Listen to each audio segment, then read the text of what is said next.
B C में ए B equal to 12x मान ली है, क्योंकि अनुपात भुजाओं का अनुपात दिया हुआ है 12:17:25 दिया हुआ है भुजाओं का अनुपात। तो हम मान लिया अनुपात में x शामिल है, तो 12x भुजा यहाँ पे ए बी की लंबाई 12x, बी सी की लंबाई 17x और ए सी की लंबाई 25x।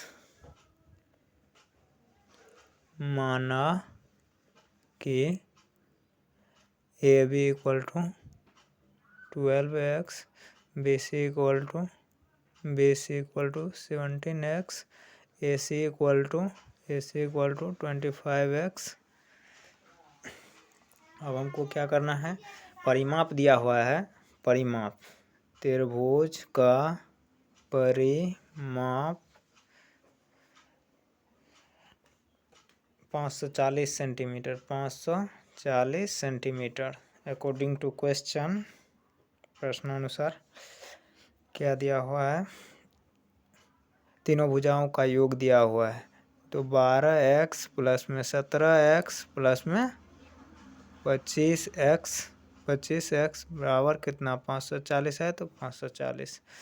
उसके बाद सबको जोड़ेंगे तो कितना होगा 25 + 35 42 12। यहाँ पे कितना हो गया 500, यहाँ 54x इक्वल टू कितना हो गया 540। अब क्या करेंगे, इसको हम 540 54 गुना x लिख देते हैं, इसको भी 54 गुना 10 लिख देते हैं। 54 54 कट गया, अब बचा x बराबर कितना, तो x बराबर हमको 10 निकल गया। अब अब तीनों भुजा क्या सब है 12x बराबर क्या 12 गुना 10, x का मान 10 निकला हुआ है तो 120। उसके बाद 17x तो 17 गुना 10 बराबर 170।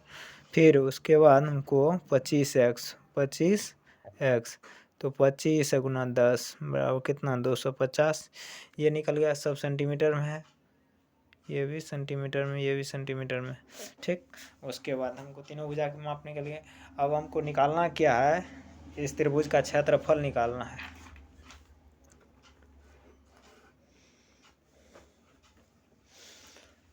ए B equal to 120 centimetre, B C equal to 170 centimetre, A C equal to 250 centimetre. अब हमको निकालना है क्या, त्रिभुज का एस यानी अर्ध परिमाप। एस बराबर परिमाप का आधा होना चाहिए, तो परिमाप कितना दिया है 540, तो उसका आधा कितना होगा 270। ये हो गया सेंटीमीटर में है। उसके बाद हमको निकालना क्या है अब क्षेत्रफल, तो त्रिभुज का क्षेत्रफल रूट अंदर s into S minus A into S minus B into S minus सी।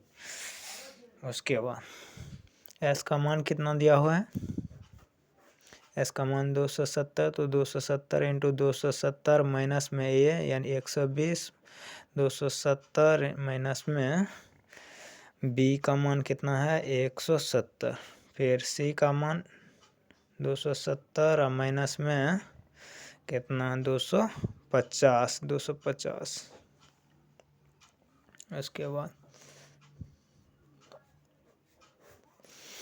270, इसको हम क्या करते हैं अभी लिख लेते 270 गुना। अब यहाँ 270 में से 120 को घटाएंगे कितना हुआ 150।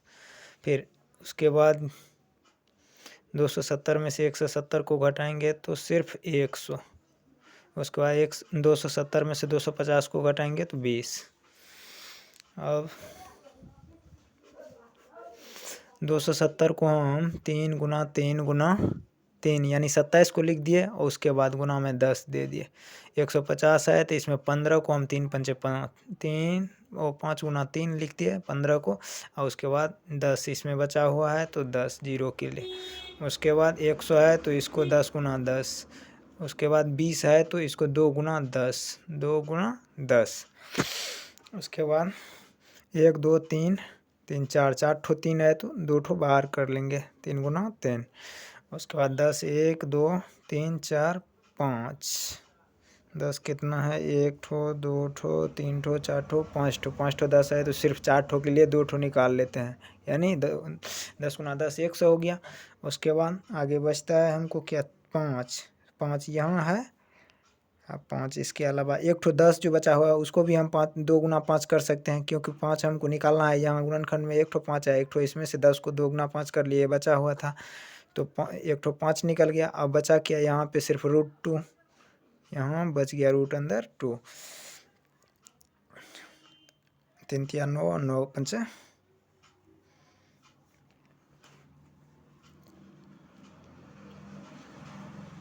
ये, उसके बाद 2 ठो 0 √2, ये सेंटीमीटर स्क्वायर में क्षेत्रफल निकल गया। उसके बाद अगला क्वेश्चन